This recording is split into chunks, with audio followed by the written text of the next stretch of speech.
നിങ്ങൾക്ക് ഇപ്പോഴും ഓർമ്മ ഉണ്ടോ ആ ക്ലാസ് റൂം, ആ ബെഞ്ച്, ആ ഫ്രണ്ട്സിനൊക്കെ എന്ത് രസമായിരുന്നു അന്നൊക്കെ അല്ലെ?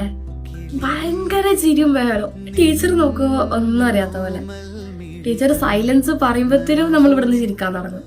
പിന്നെ ലഞ്ച് ബ്രേക്കൊക്കെ ആയാല് എല്ലാരും അങ്ങോട്ടും ഇങ്ങോട്ടും കൈയിട്ട് വാരി ഫുഡൊക്കെ കഴിച്ചിട്ട് അത് നമുക്കതൊന്നും ഒരു കുഴപ്പമായിരുന്നില്ല. ഒറ്റ തമാശകളും ആയിട്ട് ചിരിക്കാൻ നമ്മളും ഒറ്റക്ക് ആവശ്യമില്ലാത്തൊരു തല്ലും. പക്ഷെ കുറച്ചു കഴിഞ്ഞാൽ ഒന്നും അറിയാത്തവരെ നമ്മള് തിരിഞ്ഞണം.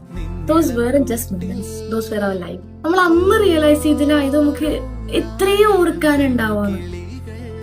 But now when we are sitting here and thinking about them, we'll get emotional because അത്രയും ബ്യൂട്ടിഫുൾ ആയിട്ട് ഏജ് ഇനി നമുക്ക് കിട്ടില്ല. Everyone is busy. അന്ന് നമ്മള് അറ്റൻഡൻസ് വിളിച്ചിരുന്ന പേരൊന്നും ഇന്നെല്ലാവരും ഡിഫറെന്റ് പാത്തിലാണ്. സ്റ്റിൽ ഒരു ഫോട്ടോ കണ്ട, ഒരു വീഡിയോ കണ്ട നമ്മൾ എത്ര നേരം നോക്കിയിരിക്കും. We will get back to the same feeling.